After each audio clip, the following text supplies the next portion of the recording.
Hello, Patreons, and thank you for being here.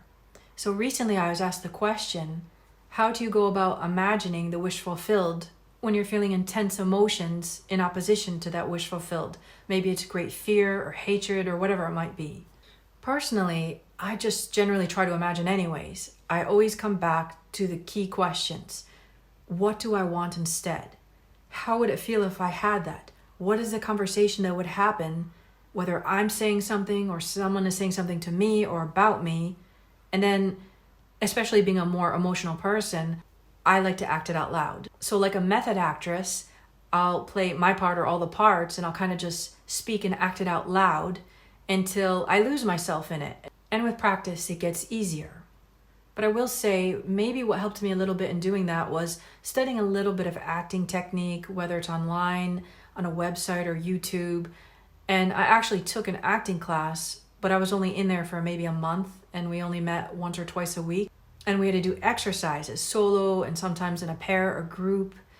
And I was very shy and introverted. So when it was my turn and I didn't go all out, the teacher would have me do it over and over and over again in front of the class.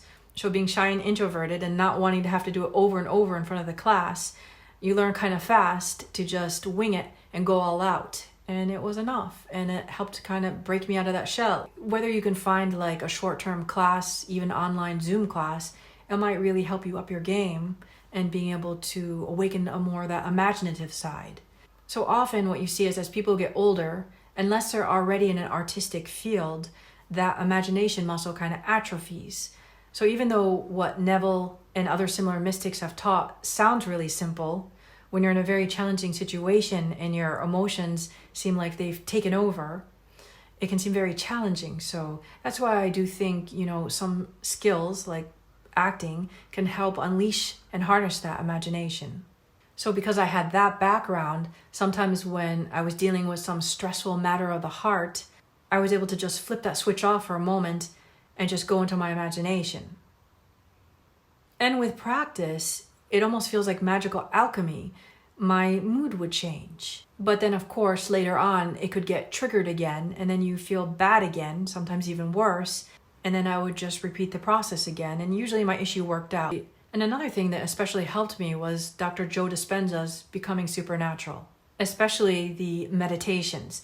Now, at first, I hated his voice. I couldn't get past it. But then when I went through a transition in my life that didn't change for some months, and it was very intense feelings, those guided meditations really helped me work out some knots, and some amazing things came out of that. And there were some amazing coincidences, and I was able to see the bridge of incidences, and ultimately led to everything I have now.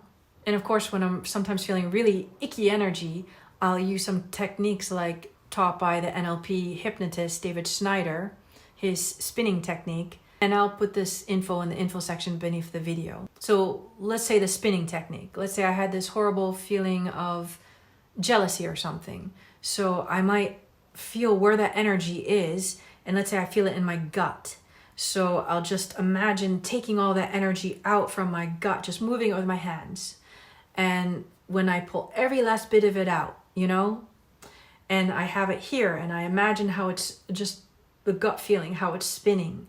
It might have colors, it might have sensations, whatever. And so then to change that momentum, I'll just switch the way I spin. And David Snyder teaches you just keep spinning so fast that it becomes unstoppable. And once you reach that, then you bring it back wherever it feels to. So let's say right now I felt to bring it into the heart. And I don't know why, but this often has a kind of abstract, surreal kind of effect on me where I feel better, I feel lighter.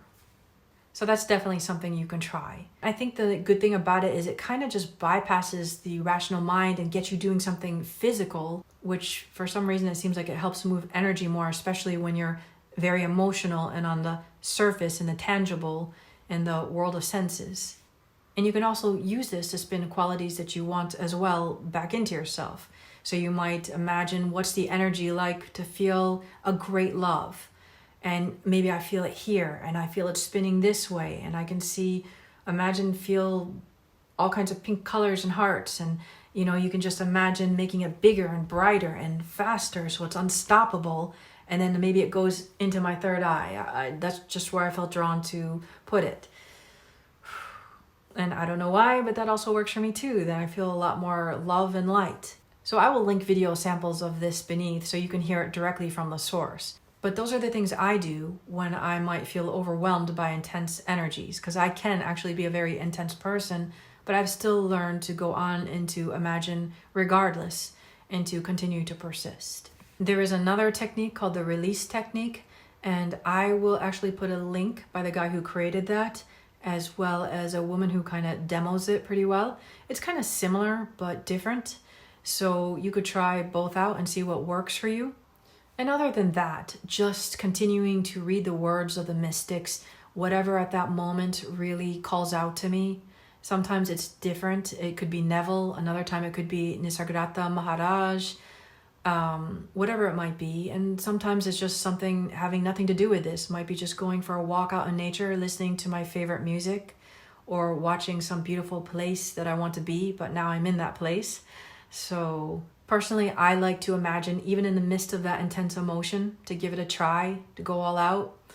Anyways, I have also heard of some people who, in the midst of very intense emotions, they wait till they feel calm again before they actually go to revise that scene. And also something you can do is, I guess it depends on the situation or the person. For me, if it has to do with anxiety, sometimes watching the breath going in and out can help me calm down. And then as those intense emotions start to calm down, then I might revise in that moment. And sometimes you might not always feel to revise everything.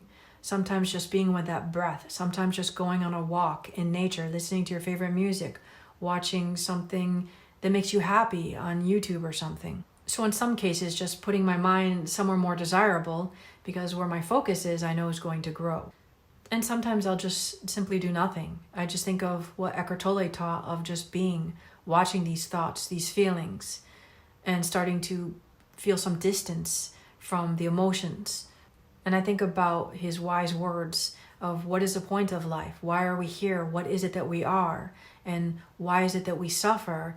And I start to think about these things and put them in perspective with my own life so I can actually apply the teachings and understand it personally. And instead of reacting and perpetuating what I don't want, reminding myself about that so I can spiral up in consciousness and become greater, so I don't become imprisoned by emotions and reactions, but to be more conscious. So we have a chance to rise from a limited human to think more as a God and find our own heaven within, reflected outside. So when I've heard these mystics speak and it really resonates with me as truth, I keep the vision of this bigger picture. I even have a book with my most favorite quotes that most touched me, and sometimes I'll read these, maybe a little bit each day, or especially in challenging times.